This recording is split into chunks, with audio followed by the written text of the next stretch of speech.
오늘 우리 주시는 우리 하나님의 말씀입니다. 잠언 4장 1절에서 4절입니다. 아들들아 아비의 훈계를 들으며 명철을 얻기에 주의하라. 내가 선한 도리를 너희에게 전하노니 내 법을 떠나지 말라. 나도 내 아버지에게 아들이었으며 내 어머니 보기에 유약한 외아들이었노라. 아버지가 내게 가르쳐 이르기를 내 말을 네 마음에 두라. 내 명령을 지키라. 그리하면 살리라. 아멘.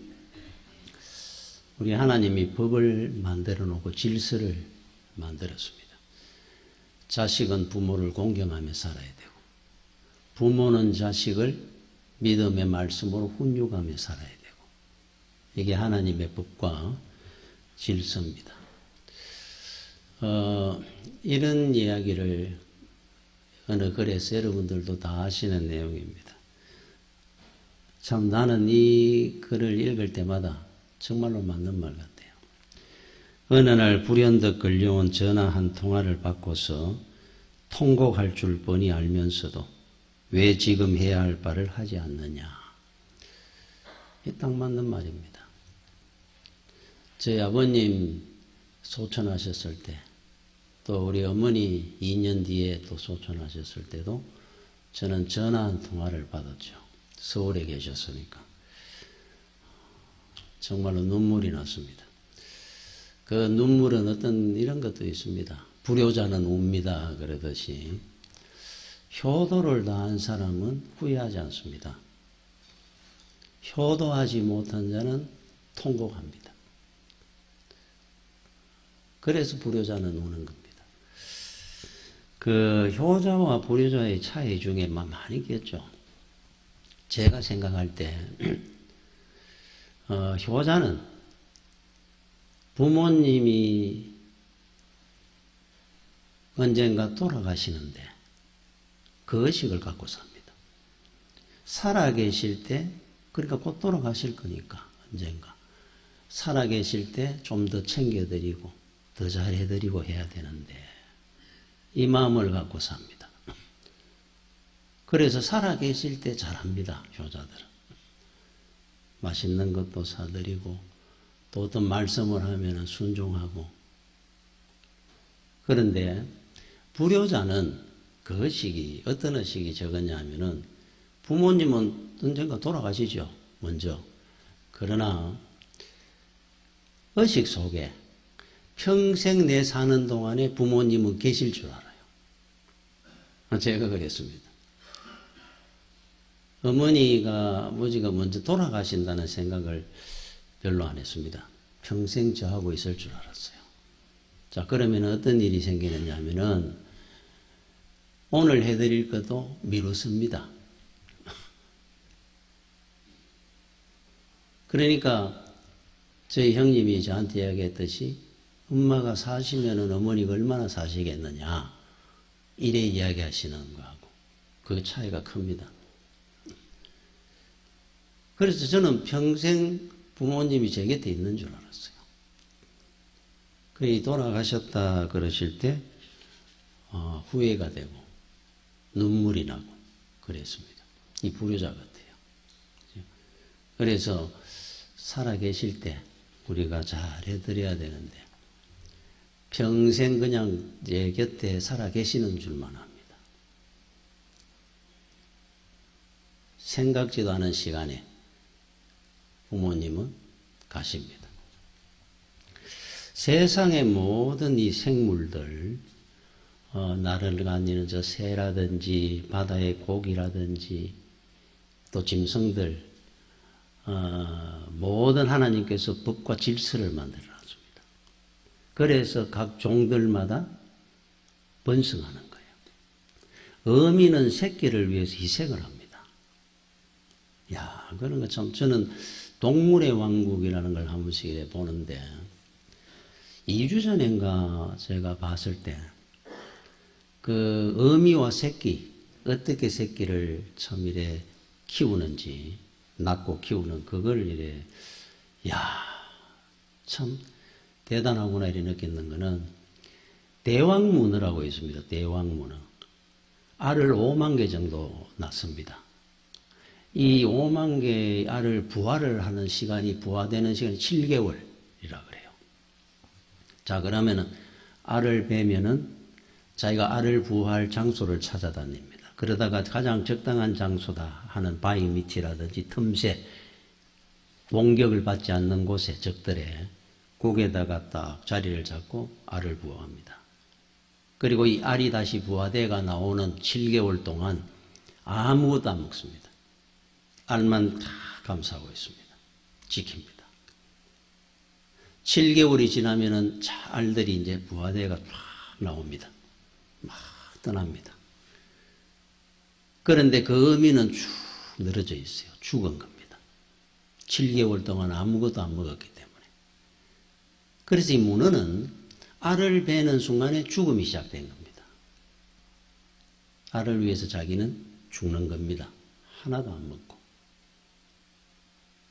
참, 그러니까 이게 참 번성해 가는구나. 코끼리가 나오는데 또 사람의 뜻 가정하고 비슷한 것 같아요.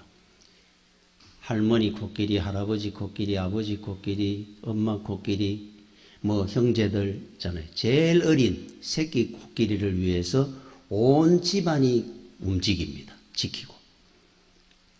그래서 조그마한 새끼 코끼리가 걸어가면 그 주변을 둘러싸고 갑니다.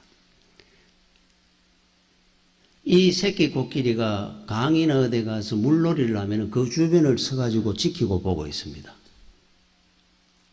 그 놀다가 지치고 이래 누우면은 그때서 다 누워서 쉽니다. 그리고 이 새끼 코끼리가 다시 쉬고 한숨 자고 일어나면 다 일나가 다시 감사합니다. 야, 우리 가정도 제일 큰 왕이 누굽니까? 제일 어린애가 왕이잖아요. 그러면서 자기들이 세계를, 가정을 이루어 나가는 거예요.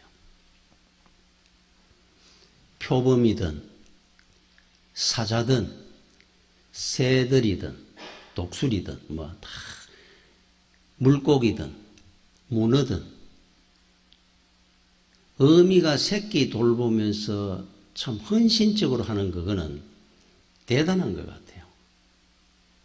그러면은 사람인, 인간인 우리가 부모가 자식을 돌보는 희생과 그건 얼마나 크겠습니까?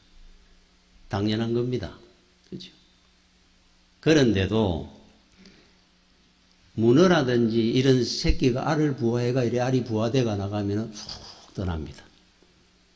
엄마가 나를 위해서 굶어 죽으면서 나를 부화시키가 이렇게 만들어 주셨다라는 걸 모릅니다. 그 세계는. 그렇지 않습니까? 또 자기가 어미가 되면 또 새끼를 위해서 그래 죽습니다. 그러나 그 새끼는 또 모릅니다.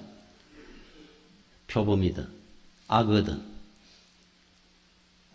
자, 부모의 그 헌신과 희생은 참 물고기 세계든 이 세계도 있듯이 우리 인간들의 세계, 부모가 자식을 사랑하고 지키고 돌보고 헌신하는 게 얼마나 크겠습니까? 단 자식들이 부모의 그 헌신과 사랑을 모른다고 한다는 것은 문어하고 비슷한 겁니다. 수준이.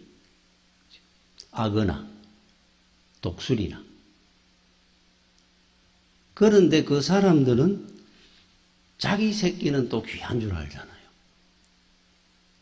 그래 사랑은 참 내리사랑이라 그러는데, 그런데 우리 하나님 질서 중에, 법 중에 제일 엄한 법이 뭔 줄 압니까? 심은 대로 거둔다는 거예요. 심은 대로 거두습니다. 이게 제일 무섭고 엄한 법입니다. 그래서 우리가 흔히 그런 말을 합니다. 효자 밑에 효자나고 불효자 밑에 불효자나는 겁니다. 그래 이야기하면은 심은 대로 거둘 거니까. 그런 말을 했죠. 어떤 분이 애를 키워가지고 유치원을 가니까 유치원 갔다 오더니만 카네이션을 달아주더라. 야, 가슴이 찡하더라. 누구나 그렇습니다. 그런데 그 사람이 내 부모한테는 그렇게 안 하고 내 자식 귀한 줄 말아가지고 카네이션 받으면 가슴이 찡하더라 한다면은 카네이션 달아주던 그 손으로 언젠가 부모 가슴에 비수를 꽂을 날이 올지 모릅니다. 심은 대로 거둔다고 한다면은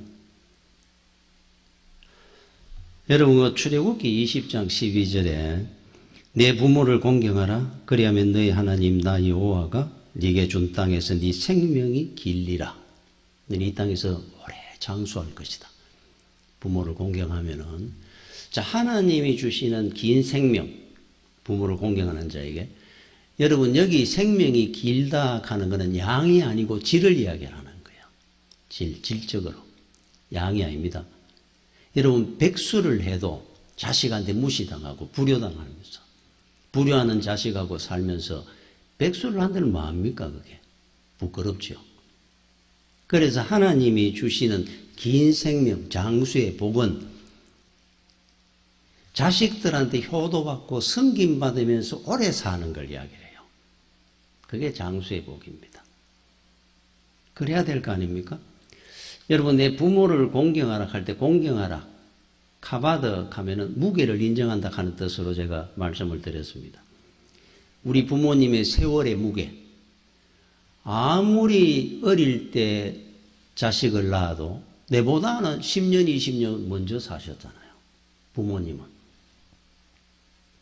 그 세월의 무게를 인정해 드리라는 겁니다. 군대에 가면은 훈련소 때 그런 말을 합니다. 기수들이 막 아침 저녁으로 들어오면 이 반나절이 무섭다 그럽니다. 군대는 아침에 들어온 군인하고 저녁에 들어온 군인하고 다르다는 거예요. 야가라도 좀 더 알고 하니까. 그런데 10년 20년 우리보다 먼저 살았었던 그 부모님의 세월을 인정해 드려라. 그건 못 따라갑니다. 아무리 배운다고 되는 거 아닙니다. 자, 두 번째 공경하다 하는 뜻이 두 번째 긍지하는 뜻이 있어요. 자랑스럽게 여기라 부모님을. 그런 뜻이 들어 있습니다. 긍지를 가져라. 부모님을 자랑스럽게 여기야 존경하는 마음이 있어야 효도를 할 겁니다. 이 기본입니다. 기본 예의고. 부모님을 우습게 여기고 무시하는 자가 효도하겠습니까? 예수 믿는 가정이 되면 하나님께서 복을 주는데 자식이 부모님을 존경하도록 해줍니다. 왜 그러냐면 그 이유가 많습니다. 부모님은 자식이 아무리 배우고 박사라도 따라잡지 못하는 지혜를 부모님한테 하나님이 주시거든요. 부모님만 말씀 들으면 잘되고 복받는 걸 보게 해주거든. 존경하도록 만듭니다. 그러니까 복된 가정이 되는 거예요. 여러분 요한복음 19장 29절에 26절에 예수께서 자기의 어머니와 사랑하시는 제자 이름을 안 적은 것은 요한입니다. 요한. 자기 이름을 안 적습니다. 옛날 사람. 사랑하시는 제자가 곁에 서 있는 것을 보시고 자기 어머니께 말씀하시되 여자여 보소서 아들이니이다 하시고 여자여 보소서 아들이니이다. 긍지. 이건 어떤 의미냐면은 어머니 내가 구원 사역을 다 하고 가는 당신의 아들입니다. 어머니에 대한 긍지입니다. 어머니 한번 보십시오. 저를. 나는 구원 사역을 다 마감하고 이제 하나님 나라를 향해 가는 어머니의 아들입니다. 가는 뜻이고 두 번째 많은 사람들한테 가는 겁니다. 여러분 보십시오. 저기 저 있는 저 여자분이 나의 어머니입니다. 하는 뜻이에요. 긍지입니다. 나의 자랑스러운 어머니가 저기 계십니다. 우리가 가져야 될 마음 중에 하나입니다. 부모님은 존경해야 돼요. 저는 그냥 있었는 일 중에 여러 가지, 10가지, 100가지 있을 겁니다만은, 예를 들어 그 중에 한 가지를 제가 잠깐 말씀을 드리면은, 제가 그 개척을 하고 한 35, 6, 요런 됐을 겁니다. 그 당시에 여러분이 넥타이를, 요즘도 여러분이 TV나 보다 보면 넥타이가 여기 중간에 머플러처럼 이렇게 속 들어가게 매는 것도 있고, 빙빙 돌려가지고 요래 매는 방법도 있습니다. 저 그걸 이제 매일 맸거든요. 그렇게. 그래서 제가 이제 하루 한 번은 예배를 드리고 그때 부모님이 요대구 계실 때입니다. 갔는데 아버지가 이렇게 보시면서 넥타이가 삼각형으로 반듯하게 요래 구부러진 데가 없이 이렇게 매야 될 건데 옛날 분들은 다 이렇게 반듯하게 맵니다. 너는 목사가 돼가지고 넥타이가 왜 머플러 중간에 이렇게 구부러지도록 구부러지만 네 마음이 구부러지는 거야. 이게 빙빙 돌려서 이래 매면은 삐딱해지면 네 마음이 삐딱하게 본다, 사람들이. 넥타이는 삼각형으로 똑바로 이렇게 딱 매라. 그러시더라고요. 제가 그렇게 한 1년을 그렇게 맸었습니다. 그날 이후로 저는 지금까지 이렇게 똑바로 맵니다. 제 아버지가 가르쳐 준. 물론 이 넥타이가 기본이니까 이걸 알고는 있었죠. 근데 그 당시에 그게 유행처럼 했었으니까. 그 이후로부터 지금까지 저는 제 아버지님이 하신 말씀을 존경했으니까, 아버지가. 평생을 공직생활 하면서 넥타이를 메고 사셨는데, 아버지가 보실 때 그렇다 그러면 그런 겁니다. 그래서 저는 늘 그런 마음을 가집니다. 제가 나중에 목회를 마감할 때 하나님 보시기에, 두 번째, 어머니한테 부끄럽지 않는 아들로 마감할 수 있게 해달라고 기도를 할 때가 있습니다. 나중에 만날 거니까. 그때 어머니 제가 목회 잘하고 왔습니다. 하도록. 성경에 부모를 신뢰하고 아버지를 신뢰하고 했던 그 가정의 대표적인 가정이 하나 있습니다. 아브라함 가정입니다. 여러분, 아브라함은 100세에 하나님께서 자식을 줬는데 이삭입니다. 눈에는 안 볼 겁니다. 100세에 난 아들. 이 아들을 하나님께서 어느 날인가 115세가 됐을 때, 아브라함이 115세쯤 됐을 겁니다. 그때 번제로 바쳐라 하는 명령이 떨어졌어요. 여러분, 번제는 어떻게 드리는 건 줄 압니까? 소라든지 양이라든지 짐승을 껍질을 벗기고 살을 각을 뜹니다. 각을 떠가 다 자릅니다. 각을 떠가 얹습니다. 제단 위에. 내장을 끄집어내가 또 옆에 얹습니다. 불로 태워서 다 없앱니다. 연기로 하나님 앞에 흠량을 드려요. 하나님 흠량하시는 거예요. 자, 그러면 제가 한번 그때 이야기를 했죠. 이미 그대로 얹어가 태우나 다 없어지는 건데 꼭 각을 뜨고 살은 내장 끄집어내가 옆에 얹고 그래가지고 불로 태워가 꼭 제사를 드릴 필요가 있습니까? 다 없어지는 건데 왜도? 답이 뭔 줄 압니까? 하나님이 그렇게 하시라 그래가 하는 겁니다. 그게 답입니다. 그게 무슨 이유가 없었습니다. 그냥 그래 하라 그러니까 하는 거예요. 자, 번제를 드리라. 자, 그래서 이삭을 이제 데리고 가지 않습니까? 모리아 산으로 3일 밤낮을 걸어가가지고. 그래서 믿음의 조상입니다. 아브라함은 순종. 시험에 안 들었습니다. 눕혔습니다. 누구를? 이삭이 나이가 몇 살쯤 15, 16살 된 청소년을 지금 우리가 생각하니까 옛날에는 뭐 200년 가까이 살고 하니까 115세라도 아주 막 강건하고 뭐 이랬었는 모양이다. 아닙니다. 그때도 아브라함이 그 기록을 한번 보십시오. 80세, 70세 넘으면 자식 못 낳았습니다. 건강 없어져가 제대로 못 걸었습니다. 115세. 자, 그런 아버지가 15, 16세 청소년인 아들을 니는 제단에 눕어라. 내가 너를 하나님 앞에 번제로 드려야 된다.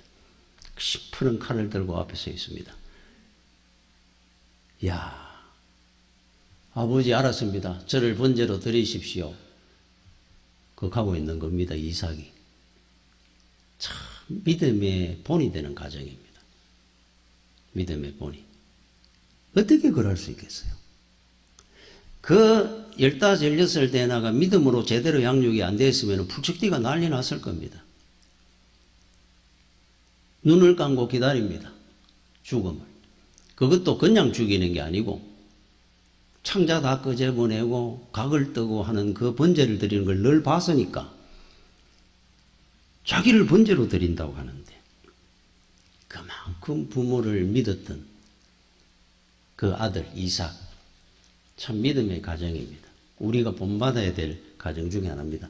여러분, 사무엘상 22절에 보면은 사울왕이 다윗을 벌써 오랫동안 죽이겠다고 따라다니고 잡으러 다녔습니다.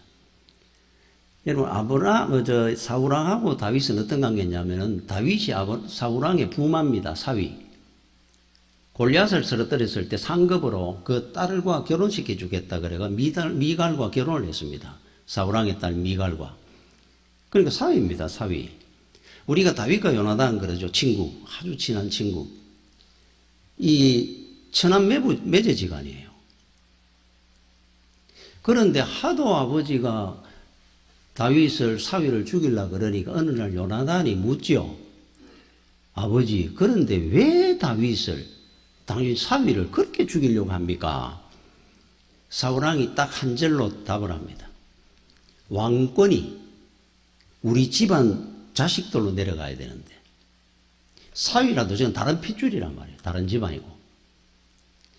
다윗이 있으면은 이 왕권이 안 내려가니까 우리 집안대로 너한테로 해서 그래서 저는 죽여야 될 자니라 탁 이야기를 해요. 이야, 권력이라는 게 무섭죠. 그 길로 죽이려 다니고 도망 다닙니다. 도망을 다니는데 그러면 부모님 2세, 아버지 2세부터 해가지고 다윗이 부모님은 어떻게 됐을까? 정권이 그렇게 돼 있으면 얼마나 핍박을 받았을까? 다윗이 아둘람 굴이라는 곳이 굴은 굴인데 아주 요새화되어 있는 굴이 하나 있었어요. 그러니까 이리저리 도망을 해요. 노업 지방으로도 도망을 가고 아둘람 굴에도 좀 숨어 있다가 또 다른 데로 도망을 가고 했습니다. 계속 추적해 오니까. 그런데 혼자 다닌 것이 아니고 놀라운 거는 부모를 모시고 다녔어요. 다윗이. 참 대단하지 않습니까? 지 목숨 살기도 힘드는데 부모님 모시고 다녔습니다. 그 내용이 사무엘상 22장 1절에 이렇게 나옵니다. 그러므로 다윗이 그곳을 떠나 아둘람 굴로 도망하며 그 형제와 아버지의 온 집이 듣고 거리로 내려가서 그에게 이르렀고 부모, 형제들 다 챙겨 다녔습니다. 자, 그러면서 어느 일까지 했느냐? 사무엘상 22장 3절에 다윗이 거기서 모압 미스바로 가서 모압 왕에 이르되 모압 왕한테 자, 그 당시에는 이스라엘 사람들이 이방인은 짐승보다 못한 존재로 알았어요.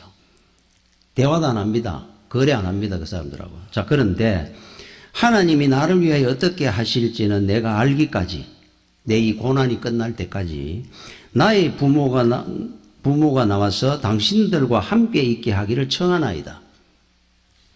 다윗이 쉽게 이야기하면 모압 왕한테 물어볼 그런 겁니다. 이 말도 안 됩니다. 차라리 죽는 게 낫습니다. 그 사람들은. 누구 때문에? 부모 때문에. 자기는 피해가 도망 다닐 수 있겠는데 부모는 연로하신 부모님은 못 따라다니잖아요. 차가 있었습니까? 걸어가 도망 다녀야 되는데. 그러니까 부모 때문에 모압 왕한테 물어볼 그런 겁니다. 우리 부모님 좀 돌봐달라고. 나는 이리저리 도망 다니고 잠 못 자고 다니도 되는데 부모님은 이렇게 모시고 다닐 수가 없으니까 당신이 좀 돌봐주십시오. 무릎을 꿇는 것까지 했어요. 대단한 여자입니다. 여러분, 필리핀의 독재자 마르코스가 실각을 하고 하와이로 망명을 갈 때 노인 어머니 노모 한 분 계셨어요. 시골에, 고향에. 그렇게 많은 재물, 기금속 챙겨가 가면서 어머니는 그냥 두고 갔습니다. 지 자식들, 가족들 다 챙기면서. 어머니 한 분인데 모시고 가면 되잖아요. 그 재물 챙겨가면서. 어머니는 언제 아들이 오나 기다리다가 쓸쓸하게 돌아가셨어요. 세상에 권력을 가지고 있다고 부모 챙기는 사람 봤습니까? 이래서 다윗은 하나님 앞에 복을 받은 겁니다. 여러분, 하나님은 질서의 하나님이에요. 질서. 복을 주시는데 나한테 직접 안 줍니다. 부모님을 통해서 줘요. 통로를. 그래서 부모님하고 관계가 안 좋고 불효를 하면은 이 통로 밸브를 잠그는 겁니다. 하나도 안 내려옵니다. 하나님은 반드시 그런 방법을 씁니다. 이유가 공경하게 만들기 위해서입니다. 공경하게 하기 위해서. 그래서 부모한테 불효하면서 복 받겠다 하는 그거는 거짓입니다. 잘못된 겁니다. 통로 막아놨는데 밸브를. 질서를 지키도록 만드는 겁니다. 그래서 여러분, 야곱과 에서가 있죠. 에서는 믿음이 없었지 않습니까? 자기가 장자권의 이 축복이 얼마나 큰 줄도 모르고 그래서 팥죽 한 그릇에 동생 야곱한테 팔고 야곱은 알았거든요. 교육을 받아가. 이 에서는 몰랐습니다. 산양이라로 다니면서. 그런데 뭘 하나 하는 줄 압니까? 에서가. 복은 부모를 통해서 온다는 사실만은 분명히 알았어요. 에서는. 그 믿음 없는 에서가. 자, 우리는 믿음이 있는데 에서보다도 못하는 거 됩니다. 그래 되면. 그 내용이 창세기 27장 34절 38절에 이런 내용이 나와요. 야곱이 장자권의 복을 그걸 팥죽한 그릇에 사고는 아버지 이삭에게 사기를 쳐가지고 에서인 양 해가지고 축복 기도를 받고 도망갑니다. 그 나중에 에서가 사냥하고 집에 와가지고 고기 만들어가지고 부모님한테 아버님한테 드리고 축복 기도 받으러 가니까 동생이 받아가 버렸어요. 그래서 그 내용이 이렇게 나옵니다. 에서가 그의 아버지 말을 듣고 소리내어 울며 통곡을 하는 겁니다. 아버지에게 이르되 내 아버지여 내게 축복하소서 내게도 그리하소서. 38절에 에서가 아버지에게 이르되 내 아버지여 아버지가 빌 복이 이 하나뿐이니까 야곱한테 줄 것밖에 없었습니까? 이러면 내 아버지여 내게 축복하소서 내게도 그리하소서 하고 소리를 높여 우니 아버지 축복권을 동생이 다 받아가 버렸다 그러니까 나는 이제 복만 못 받고 사는구나 평생. 통곡했다는 거예요. 야, 복이 아버지를 통해 온다는 것을 분명히 알았던 사람이에요. 우리는 어떻게 해야 되겠습니까? 그러면 여러분 중국 고사의 반신지이라고 하는 책이 있는데 그 속에 노래자라고 하는 사람이 나옵니다. 노래자. 춘추전국 시대 초나라의 현인, 그러니까 그 지역의 그 나라에서 대표적으로 존경받는 선생님 한 분이 있었어요. 노래자라고 하는. 이분 이야기입니다.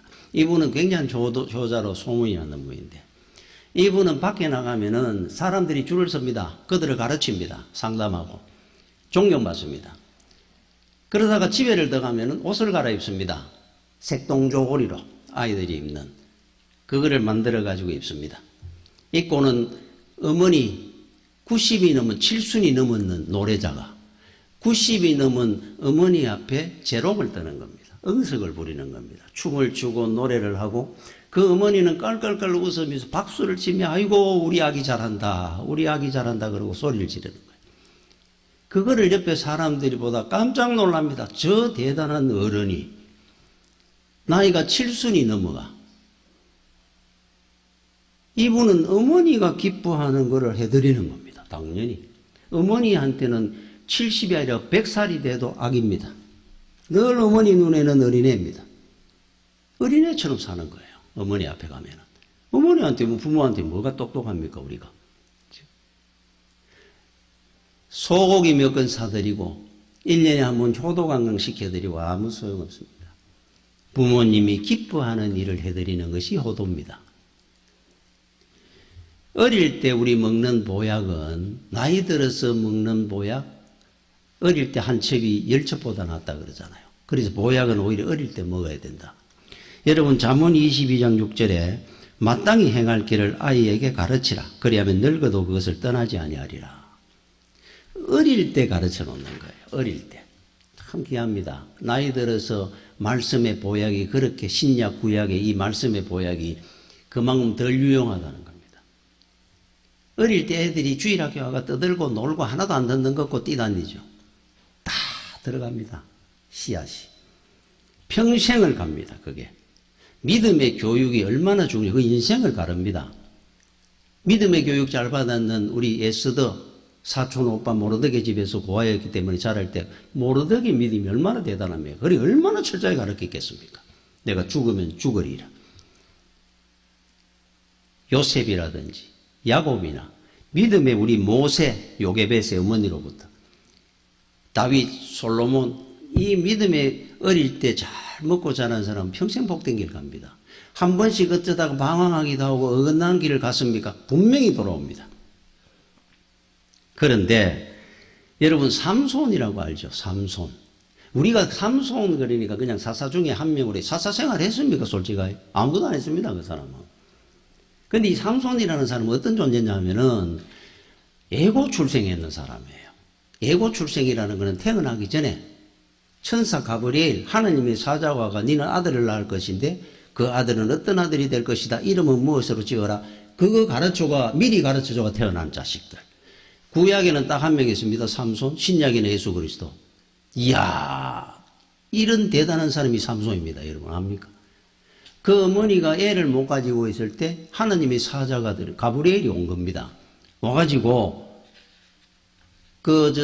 어머니한테 그렇게 말을 하는 겁니다. 너는 아들을 낳을 것이다. 그것이 어디에 나오는지 사무엘상 20장, 사사기 13장 4절에서 5절입니다. 사사기 13장 4절. 그러므로 너는 삼가 포도주와 독주를 마시지 말며 어떤 부정한 것도 먹지 말자. 부정한 것이 시체라든지 이런 가까이 하거나 거기에서 나는 걸 먹지 말라는 거예요. 보라, 네가 임신하여 아들을 낳으리니. 우리 마리아에게 했는 말 비슷한 문장이 나오죠. 예고 출세입니다. 그의 머리 위에 삭도를 대 머리 깎지 마라. 이 아이는 태에서 나옴으로부터 하나님께 바쳐진 나시린이 됨이라. 그가 블레셋 사람의 손에서 이스라엘을 구원하기 시작하리라. 사사라 말 사사. 블레셋으로부터 구원해낼 것이다. 그러면서 나시린의 삶을 살게 될 거니까 교육을 시키라 하는 뜻입니다. 나중에 커가지고 교육되었습니까? 커가지고 딥나의 한 여인한테 빠져가 거기 블레셋 여자거든요. 그 아버지가 어떻게 거기 가느냐 그러니까 나는 제자가 좋습니다. 말 안 듣고 뛰가다가 죽은 사자가 있는데 사자한테 벌떼들이 와가지고 있길래 절로 보니까 꿀이 만들어져 있어요. 사자의 시체에서. 그걸 담아 지도 묶고 와가지고 집에 가서 아버지하고 갈라먹습니다. 아버지 만화하고. 부정한 것은 손도 대지 보지도 못하는 게 나시린인데 늘 술에 취해가 있었고 결국 기생 들릴라한테 가 머리 다 깎이고 소처럼 그냥 물레 돌리다가 죽는 비참한 마지막에 뭐 얘가 기둥 2개 무너뜨리고 뭐 죽었다 하는 왜 그렇게 되겠습니까? 교육이 안 됐던 거예요.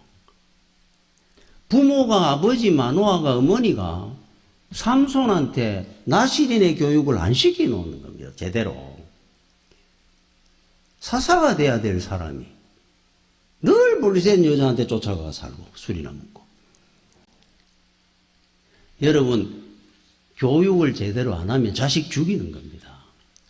여러분 어떤 분이 그 캐나다 그 밴쿠버라는 곳에 일기예보를 듣는데 우리나라 일기예보하고 캐나다 일기예보 다른 게 하나 있다 그래요. 뭐 최저기온, 최고기온, 비가 온다 안 온다 뭐 말고 이거는 똑같은데 가시거리를 거기는 이야기를 해준다 그래요. 내일의 가시거리는 48km, 주로 48km, 50km 되더랍니다. 가시거리가. 야, 대기가 얼마나 맑은지. 우리나라 같으면 남산에서 저 인천 앞바다 보일 정도로 거리가. 우리는 이제 가시거리가 얼마나 이런 거는 이야기를 안 하잖아요. 그거 보고 야 정말 깨끗한 도시구나 싶었다 그래요. 여러분 눈은 사람의 눈한테 제가 늘 얘기하지만 육안이 있고 영안이 있어요. 지금 우리 보는 건 육안입니다. 영적으로 하나님이 보이고 천국이 보이고 이래서 하는 건 영안입니다.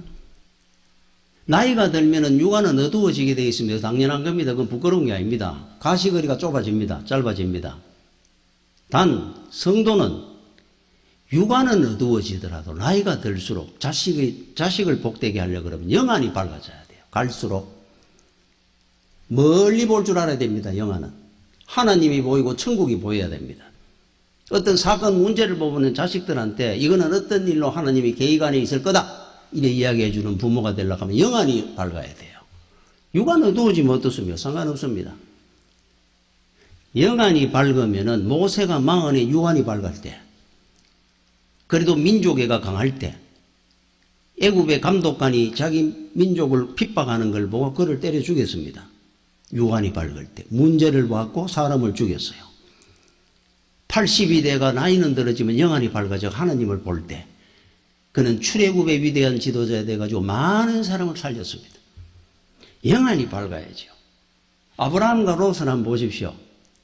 니는 어느 쪽으로 갈 것이냐 할 때 롯은 육안이 밝아갔거든요. 저 멀리 있는 소돔과 고모라가 물이 넉넉하고 하나님의 동산 같으니까 거기에 죄가 있는 거는 못 봤습니다. 그거는 영안으로만 볼 수 있거든요. 나 저곳에 가서 살기 좋은데 저쪽으로 가겠습니다. 아버지가 영안이 어두우니까 나중에 그 집이 다 멸망의 길로 가고 불행해지고 자식들 다 죽은 겁니다. 아브라함은 흡을판이지만은 헤브론으로 하나님을 봤으니까 하나님이 계시는 곳으로 자식들을 끌고 왔어요. 천대의 복을 받았습니다. 부모는 영안이 밝아야 자식을 살리는 겁니다. 육안이 밝으면 세상 것밖에 안 봅니다. 여러분 코미디언 이주일 씨가 지금은 이제 고인이 되었죠. 이분이 국회의원을 한 적이 있습니다. 국회의원 재산 그 공개를 할 때 큰 땅 대단위의 땅이 자식 이름으로 되어 있는 게 밝혀졌어요. 조사를 받았습니다. 그때 기자들이 물었습니다. 투기를 목적으로 자식 이름으로 땅 사는 거 아니냐? 그 사람은 이런 말을 했습니다. 아닙니다. 투기하려고 한 거 아닙니다. 나는 단지 젊을 때 하도 고생을 해가 내 아들이 7대 독자, 그 사람은 6대 독자입니다. 야, 7대 독자인데 내 자식은 평생 고생 안 하고 살게 하고 싶어가지고 그 자식을 위해서 땅을 물려주려고 사는 겁니다. 내 돈 벌려고 산 건 아니고. 어떻게 보면 이해도 됩니다. 워낙 고생했으니까 내 자식은 고생 안 시키고 살고 싶어가지고. 그런데 그 자식한테 그 땅을 물려줬습니까? 돈 한 푼 못 물려줬습니다. 1991년에 그 아들이 7대 독자인 그 아들이 술이 취해가 운전을 해가다가 교통사고로 죽었습니다. 돈이 대단히의 그 땅이 자식을 못 지켜줍니다. 7대 독자 얼마나 귀하겠습니까? 우리 자식 안 귀한 사람은 없지만은 10대 독자라도 돈이 못 지킵니다. 자식을. 차라리 돈이 없었으면 안 죽었을지도 몰라요. 밤늦게까지 나이트클럽 가서 술을 안 먹었을 거고 그 좋은 자가용이 없었으면 운전해가 안 갔을 거고 돈이 자식을 죽인 겁니다. 오히려. 여러분들은 무엇을 위해서 자식을 위해서 해주려고 그럽니까? 믿음을 물려줘야죠. 말씀을 물려줘야 되는 겁니다. 그렇게 하는 부모는 영안이 밝은 사람들입니다. 육안만 밝으면 자식 죽이는 대로 데리고 가는 거예요. 소돔과 고모라로 끌고 가는 겁니다. 여러분 워치만 리라고 하는 들어보셨는지 모르겠는데 중국이나 뭐 세계적인 하여튼 신앙의 지도자입니다. 근데 이 사람에 대해서 우리가 뭐 정통교회에서 왜 이 사람을 제대로 우리가 이제 이 사람이 책이라든지 이런 걸 안 보고 안 가르치냐면 이 사람은 정통교리에 조금 어긋나는 부분이 있어요. 그러다 보니까 이단적으로 생각을 합니다. 그래서 우리는 가까이는 안 하는데 그분은 그러나 아주 성숙한 신앙인입니다. 이분이 신앙을 이쪽으로 가게 된 동기가 하나 있어요. 이 사람은 예수 안 믿은 사람입니다. 집안이. 어머니가 아주 그냥 활달하고 성경에 걸으면서 사교 클럽이나 이런 데 다니면서 가정은 안 돌보고 세상적으로 살았던 사람이에요. 어릴 때부터 어머니에 대한 불만이 많았습니다. 어머니 얼굴을 제대로 못 보는 겁니다. 매일 술을 먹고 다니고 사교 클럽 다니고 자식이 어떻게 되든 가정이 어떻게 되든 그렇게 살았던 분이에요. 그런데 이 사람이 18살 때 그러니까 지금은 한 고등학교 한 2, 3학년 되었을 때 어느 날 어머니가 울면서 친구 따라 교회를 간 겁니다. 친구 권유로. 거기서 은혜를 받은 거예요. 이번에 어머니가. 어찌만 니를 앉혀놔놓고 무릎을 꿇고 사죄를 합니다. 내가 죽을 죄인이다. 내가 너희들한테 정말로 잘못했다. 어머니로서. 내 앞으로 평생 내 이렇게 살지 않을게. 깜짝 놀랐다는 겁니다. 그 나이 때.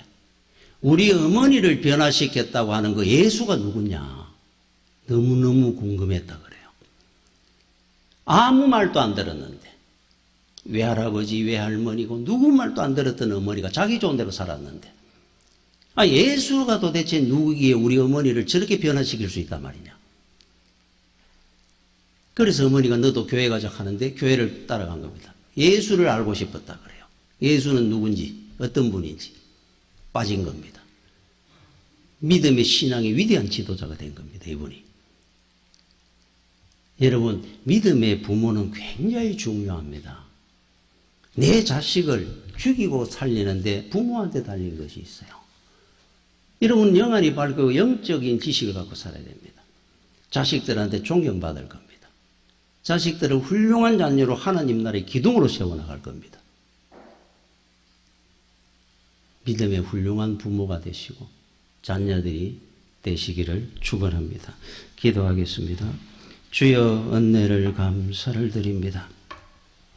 어버이날 가정의 달을 맞아 우리 성도들의 가정이 아브라함의 가정이 되게 해주시고 아버지 믿음의 자녀로서 부모에게 공경하고 믿음의 부모로서 자녀들을 믿음 안에 잘 양육하는 훌륭한 부모님들이 되도록 인도하여 주시옵소서. 예수님 이름으로 기도드립니다. 아멘. 오늘 우리 그 찬양을 우리 찬양집에 나 실제 괴로움 다 잊으시고 이 찬양을 부르겠습니다.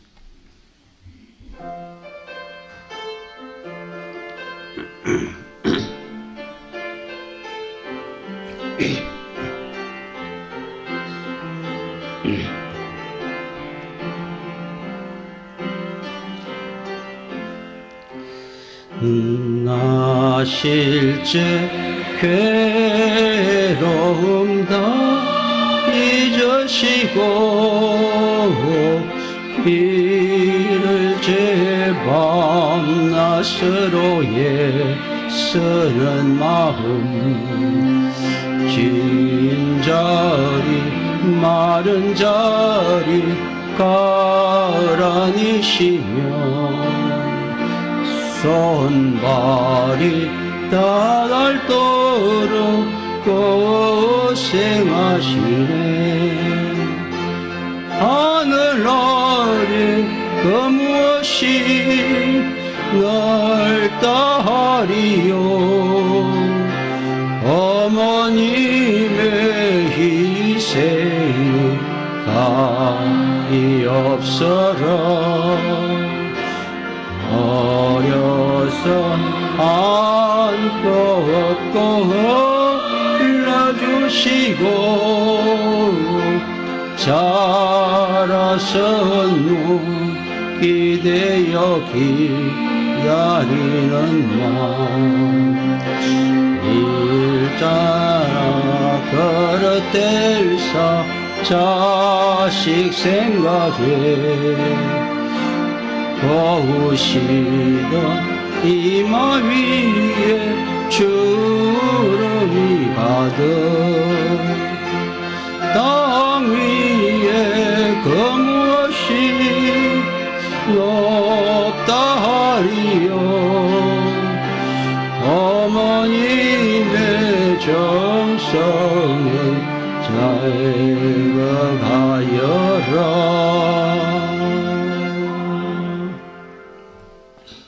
아멘. 예물을 위해서 기도하겠습니다. 아버지 은혜를 감사를 드립니다. 믿음의 가정으로 잘 이루어갈 수 있도록 도와주셔서 또 우리 자녀들이 늘 복된 길 가도록 인도해 주셔서 감사를 드립니다. 우리 부모님들의 앞날도 인도해 주시고 건강을 지켜주시옵소서. 늘 하나님의 은혜 가운데 사는 복된 가정 이루어갈 수 있도록 하나님 도와주시기를 간절히 원합니다. 오늘도 감사하며 드린 예물이 은혜 가운데 바르고 귀하게 쓰여질 수 있도록 주께서 함께 해주시기를 간절히 원하오며 예수님 이름으로 기도드립니다. 아멘.